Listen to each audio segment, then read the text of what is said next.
अगर कोई legal air नहीं है तो एग्जीक्यूटिव है। मतलब सम में क्या लिखना है, एग्जीक्यूटर लिखना है कि लीगल एयर लिखना है, दिया हो। अगर नहीं दिया है तो क्या लिखने का, कोई भी लिखो, दोनों में से एक लिख दो चलेगा।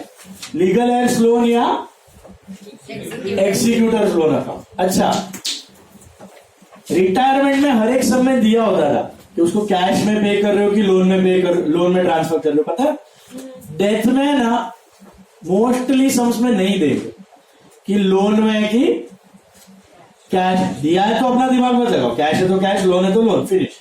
बट अगर स्पेसिफाई नहीं किया तो लोन, स्पेसिफाई नहीं किया तो किसका लोन, लीगल एयर्स लोन या एग्जीक्यूटर, दोनों में से किसी एक का नाम लिख दो। पेंडिंग रखना। क्यों ऐसा? क्योंकि where there is a will there are 200 relatives. क्योंकि जब भी आप कोई विल बनाओगे तब 200 रिश्तेदार आ जाएंगे, मेरा भी हक है, मेरा भी हक है, मेरा भी पैसा था इसमें। तो बिजनेस ताबड़तोड़ पे नहीं करता।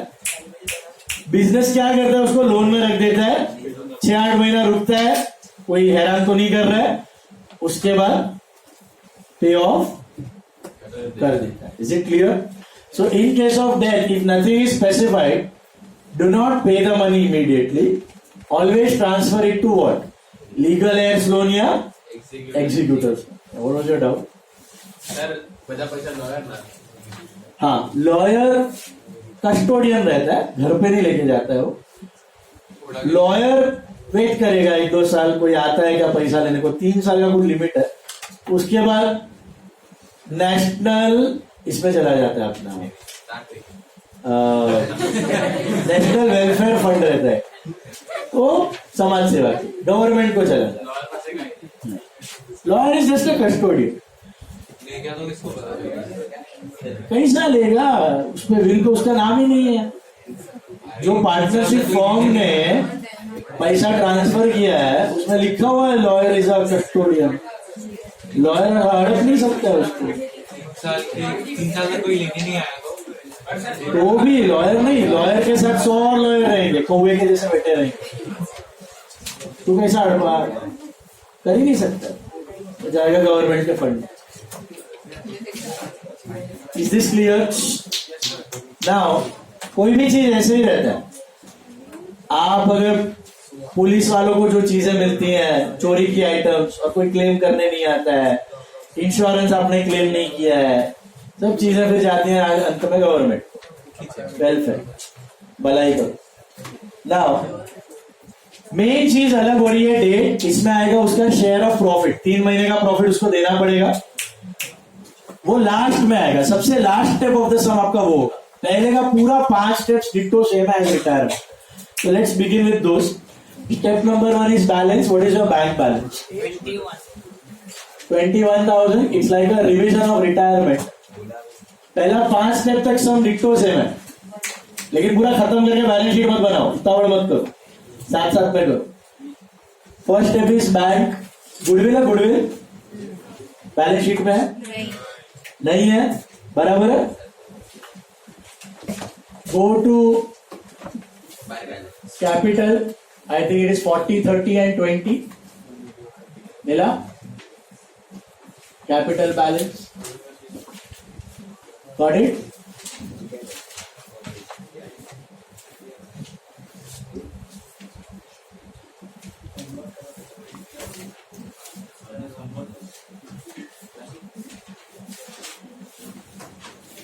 नाउ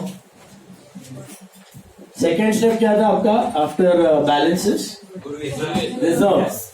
कल टेस्ट लिख के आया सीधा गुडविल। रिजर्व और लॉसेस है क्या? नहीं है। कैपिटल है क्या? नहीं है।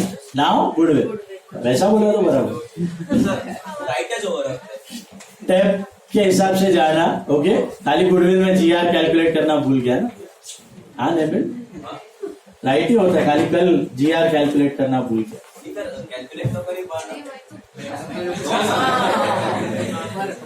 गुडविल का रीड करो सब लोग, मुझे बताओ कौन सा केस? केस 3, आइडेंटिफिकेशन है। क्लियर? इससे सिंपल हो ही नहीं सकता है। Goodwill of the firm was raised at 25,000, straight plate में सर्व करके दिया है। Total goodwill raise what is that? Goodwill to old का which ratio? Old ratio. So goodwill to Rajendra, Sangeeta, Sandhya capital. Okay, 10,000, 5,000. old ratio is 2 to 1, right? Yeah. So 10, 10 and 5. Please don't talk. Corresponding entry by goodwill. 10, 10, 5. तो इसमें जो dead partner है उसको automatically उसका हिस्सा मिल गया. बाकी अभी फ्यूचर में कंटिन्यूइंग पार्टनर उसको राइट ऑफ करके लॉस बेयर कर ले. रिटायरिंग को तो डेड को तो मिल गया उसका हिस्सा. तो शेयर ऑफ गुडविल मिल गई उसको. फिर आते हैं रिवैल पे. रिवैल पे देखते जाओ. Stock was revalued eight 26. 4 का गेन हो गया. By stock 4,000. Second effect is assets. ये तो अभी 1,000 बार कर लिया आपने. बहुत सिंपल है. Revaluation, gains and losses. That's why I used to tell you. Remember, सबका पापा था एडमिशन. एडमिशन आता है तो रिटायरमेंट आएगा. रिटायरमेंट आएगा तो डेथ आएगा. समझ में आ रहा है अभी? It's all repetition. सेम ही है. Then machinery was depreciated by 10%. 45,000 का था. 2 machinery, that's 4,500. Machinery 45 less revalued 4,500, get 40,500. RDD was no longer necessary. Is that a gain or a loss? So buy RDD, how much? 800. And your debtors will be all good. Plus 800.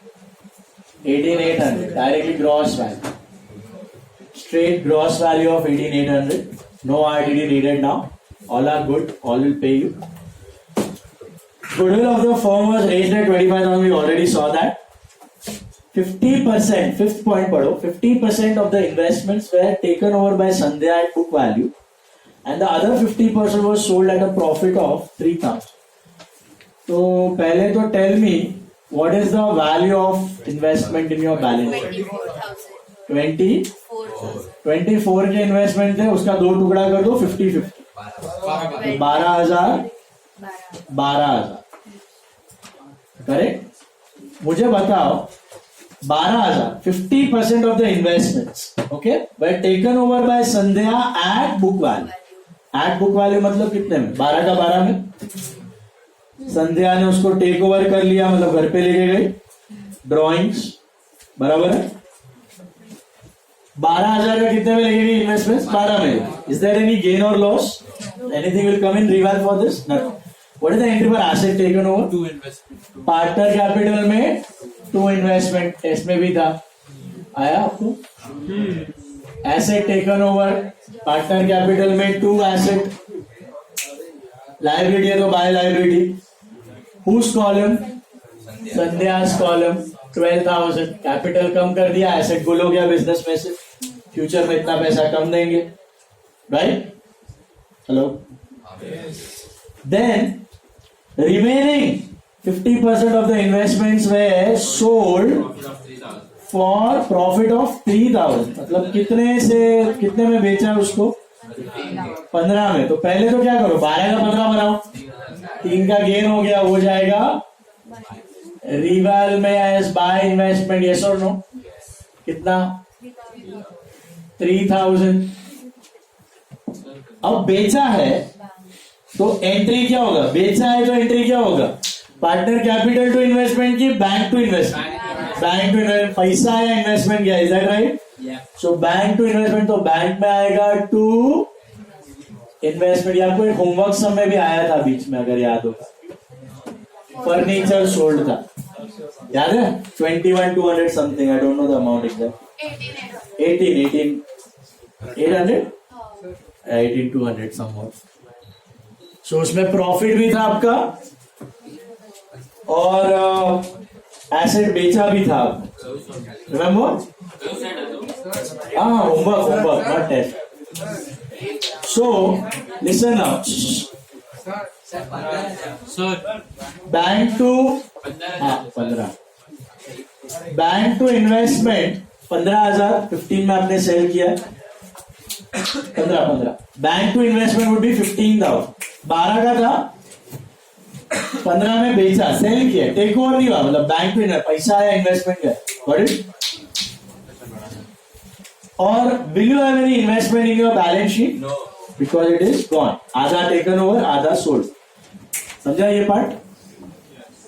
तो asset taken over है तो इधर partner capital में 2 asset, sold है तो cash 2 asset, liability taken over है तो by liability, और पेड ऑफ है तो लाइबिलिटी टू बैंक, इधर आ जाए बाय क्रेडिटर्स या बाय बिल्स पे ऑफ किया. ओके, ये भी हो गया आपका. रिवाइल खत्म हो गया. फाइंड आउट रिवाइल का प्रॉफिट. और अच्छा, पॉइंट नंबर 6 देखो. Point number 6, the deceased partner share in the profit up to the date of death is to be calculated on the basis of average profit of last 2 years. Profit figure for the last 2 years are 19 and 17. What are they talking about? Profit देवाना. ये statement का मतलब क्या है? कौन सा adjustment है ये? Share of profit. Share of profit क्यों दे रहे हैं उसको याद आ रहा है आपको? अभी मैंने डिस्कस. हाँ, because he died after 3 months, right? Balance sheet थी 31 मार्च की और गया कभी 30 जून को, तो 3 महीने का शेयर ऑफ प्रॉफिट देना बाकी है. ये वही चीज है लास्ट एडजस्टमेंट. या पहली बार देख रहे हो last adjustment? Last adjustment is for share of profit, बाकी है, लास्ट में करेंगे. फिलहाल कैलकुलेट योर रिवाइल का profit loss. 7,800 is the total 3,300 profit. 3,300. 1,320 1,320 660. एक second. This is partners capital.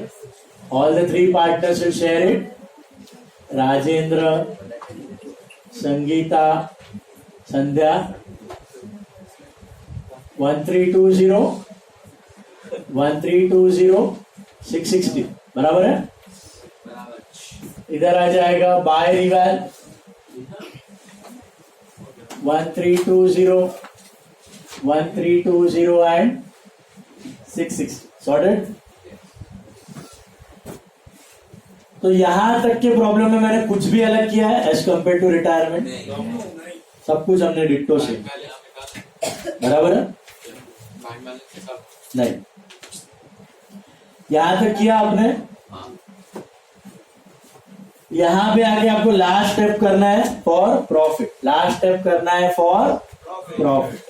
यहां तक आ जाओ सब लोग. ठीक है, come till this part. Okay, now share of profit. Share of profit देखो ध्यान से सब लोग. The deceased partner share in the profit up to the date of death was to be calculated on the basis of the average profits of last 2 years. Profit figures of the last 2 years were 19 and 17. तो देखो अभी बंदे को share of profit मतलब बंदे को profit मिलता कब है?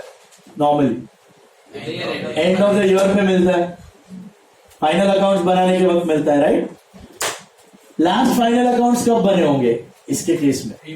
31 मार्च को बने होंगे, तभी सबका प्रॉफिट्स मिल गया सबको. अभी नेक्स्ट फाइनल अकाउंट्स तो बनेंगे नेक्स्ट 31 मार्च को, है ना?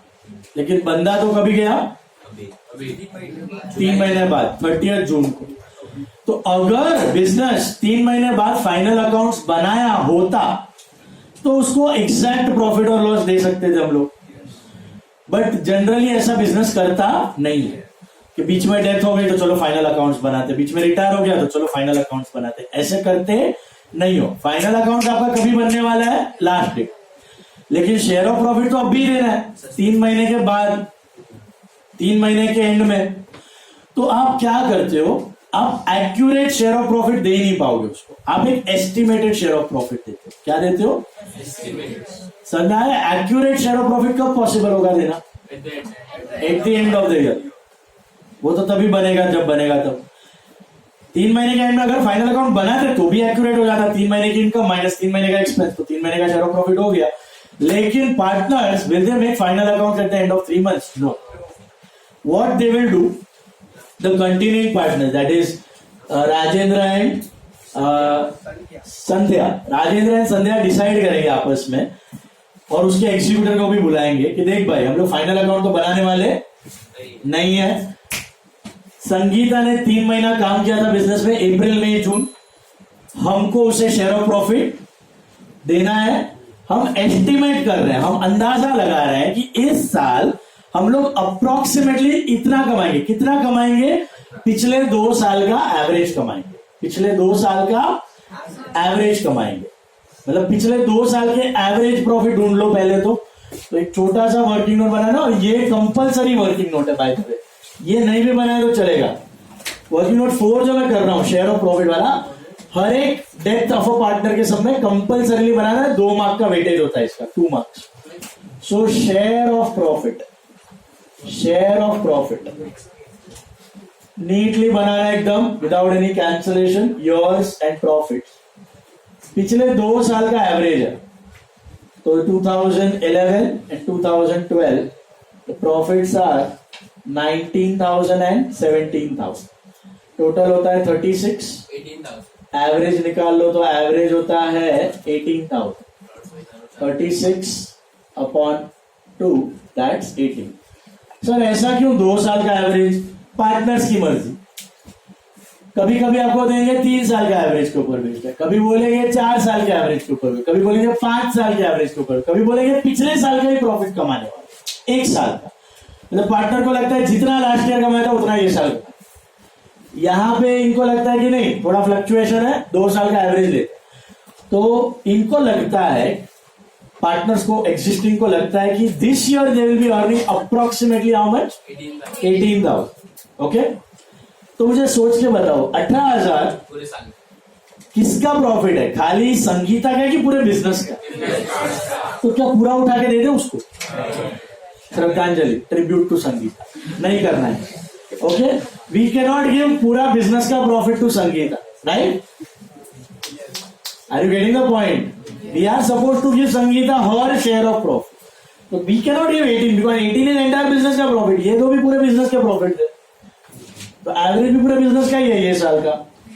इसमें अपने को देना है संगीता को उसका शेयर। अभी इसमें भी गम्मत है, चलो मैंने संगीता को उसका शेयर कहां से मिलेगा आपको? Old ratio 2:1, 2/5। Focus all of you, last benches, look at the board. 2/5 है, 45 तो 18,000 अगर मैं 2/5 भी कर दूं चलो, तो मिलेगा मुझे आई थिंक 7200 पूरे साल का है। हाँ, बट ये तो पूरे साल का प्रॉफिट है। Should I give her full years profit? No. Why 3/12? Because she has worked only for 3 months. बहुत खड़ूस होता है पार्टनरशिप वाला, वेरी शुरू, 1 रुपया एक्स्ट्रा नहीं देना उसको। 18,000 पूरे साल का प्रॉफिट है, पूरे फॉर्म का प्रॉफिट है, अपने को पूरे फॉर्म का प्रॉफिट नहीं देना उसको, उसका शेयर देना। तो 18,000 में मैं उसका शेयर ढूंढ भी लो, चलो शेयर इज 2/5, तो मुझे क्या मिलेगा? 7200। वो उसका शेयर है बराबर, लेकिन that is for full 12 months। Am I supposed to pay her for full 12 months? No, I'm supposed to give her only for 3 months because she has worked only for 3 months। तो into क्या करने का? हाँ, तो Sangeeta share bracket में लिखने का only for 3 months, तो into 3/12 into 3/12 which comes to I think 1800 rupees. तो 18,000 उठा के भेंट करके नहीं आना है, इसलिए ये वर्किंग नोट का मार्क्स है, 2 मार्क। स्टूडेंट्स क्या करते हैं? 18,000 इंटू 2/5, चलो फिनिश, दिलदार होके 12 महीने का प्रॉफिट देके आ जाते। ऐसा करना नहीं है। कितने महीने का दोगे आप? 3। क्यों 3 महीना भैया? लास्ट प्रॉफिट मिले थे उसको 31 मार्च को, डेथ हुई है 30 जून को, कितना महीना काम किया? 3 महीना, तो 3 ही महीने का देना हिस्सा। What is the death would have been 30 September? 6 महीने का। What is the death would have been on 31 December? 9 month का हिस्सा। साल भर का देने का नहीं। कितना पैसा देना है संगीता को? 1800 रुपए। यहां तक समझ में आ रहा है? अभी 1800 संगीता को मिलना चाहिए, तो कैपिटल बढ़ेगा कि घटेगा? तो कैपिटल क्रेडिट होना चाहिए संगीता का। डेबिट क्या करोगे?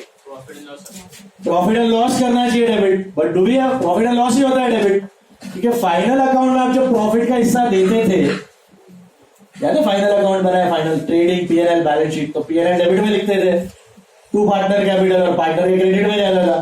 तो कहना चाहिए entry was PNL to capital, but can we do PNL to capital? Do we have PNL account at present? No. Since we don't have PNL, we search for his cousin brother. Who is the cousin brother of PNL? Reval account, PNL adjustment. But can we put this item in reval debit? Why we cannot? Because अगर reval debit में डालोगे,